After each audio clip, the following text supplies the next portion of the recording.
Hi, Taj Richardson. I've got Seth Belzy with me here. Greetings. Hello. We happen to both be in Rockaway today, so we thought perfect time to go with the forest background and do a little video about what we're seeing at the beginning of 2026.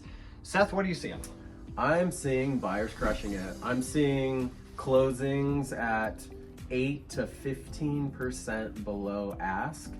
I'm still seeing inventory age and sellers being maybe nervous about what's going on in the world, and buyers that are willing to take a swing, getting what they want. I think real estate agents are telling buyers to be aggressive too. Well, I certainly am. I think it's a good idea. If you don't ask, you don't get. This is the market to ask in too. Absolutely. Right. Yeah, you just, what's the price that works for you, and start the conversation. I had a conversation with one of my buyers yesterday, and she was thinking about a house, and she started talking about, I don't know, the rates are doing stuff funny, what's going to happen later this year. Right. And my comment to her was, I don't think that there's a seller out there that wouldn't consider any offer. And if you come in at a point where if you were to get the house at the price, like they accepted your offer without a counteroffer, you'd feel like you were stealing the house. I think buyers can start there. Absolutely. Yeah, you should definitely start at the price that feels amazing.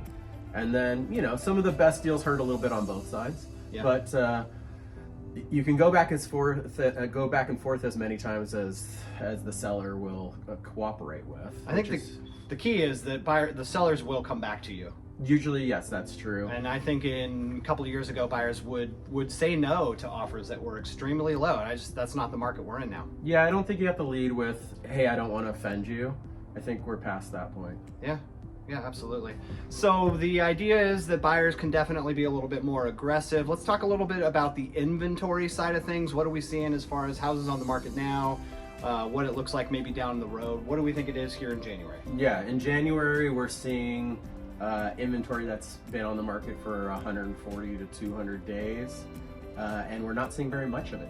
We just went to look for an oceanfront home today in Rockaway, and there was only one, and it was pending. Yeah. I looked at stuff in Rockaway, and I was like, oh my gosh, there's just nothing out there right now. One thing, we're just past December, and of course in December we see a ton of inventory come off the market. Right. A lot of people do a reset at the end of the year. Right. So you'd expect that next month, probably, maybe even more like March into April, you're gonna see a bunch of inventory come on the market. Yeah, and I think it's worth calling us to find out, hey, what did go off? What could you maybe circle around at? What's, just withdrawn and not actually canceled? People don't want to be bothered during the holidays if they're using that house, so that's often why they do it. Doesn't mean they don't want to sell that house.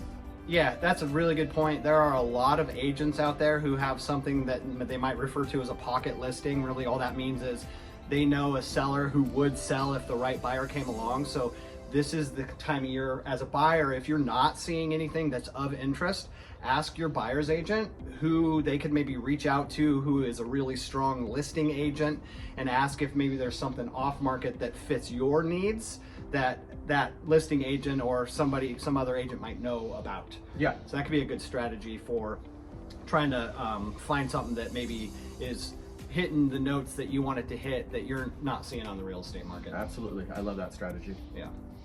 Okay. So the last part of this I'm thinking about is, what do we think the market looks like for buyers as we get into February, March, April, and through the first part of the year? Well, we'll see what happens with rates. The Fed just had a little bit of a drop, but we're more pegged against the Treasury. So if we get to 5.99, I think we'll see a rush to market. That's felt like the magic number for years. For 3 years now. Yeah. And that could definitely happen in 2026. And if it does, I think we get a flood of buyers. I think we get a flood of sellers too, and that could kind of keep the market about at what it is now, which is a little below the peak of, certainly below the peak of like 22, 23. Yep. And probably what I would say is more or less flat 24 or 25 and in 26. But that would require the buyers coming to market and the sellers coming back on market in equal numbers. If that's off a little bit, the market could pivot a little bit either way. Right, that's true. We did see a lot of builder optimism at the beginning of 24, and so those plans will be permitted, and we should see a good amount of new construction at the end of 26, which is unusual for our hyper local Yeah, that's coastal interesting. region. So we could see a lot of new construction inventory coming online. Yeah, At the start of this I year. think we will. I think Pacific City, Lincoln City, Manzanita. I think we're going to see Yeah. some new small boutique subdivisions that will be real attractive across the board. Yeah, in conversations I've had with some of the buyers that I generally talk to, there's some, I'd say they're optimistic. Yep. I think that a haircut in price was probably a good thing over the last couple of years. Oh yeah. And then as long as sellers come to market with product that buyers really want, then I think the buyers are going to be there. I'd say overall 26 probably leaning towards a buyer's market in general. Absolutely. I'd say stronger this winter than probably when we hit the peak of summer. Yeah, absolutely. I think, you know, on our side, if you're looking to sell, we just price accordingly. You know, there's do what you need to do to make the house look the best it can, and let us put the price up where we know, even if you do take a little bit of that haircut, a little bit of the 3 to 6% dip, that we factored that in from the beginning of the pricing model. So to bring this thing home, buyers right now are crushing it because they have the advantage.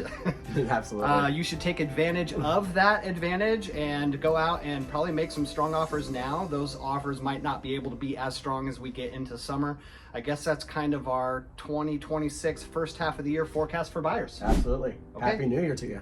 Happy New Year, everybody. Taj and Seth with Harcourt's Coast Realty. Follow our YouTube channel for more videos like this. We appreciate your time. Have a great day.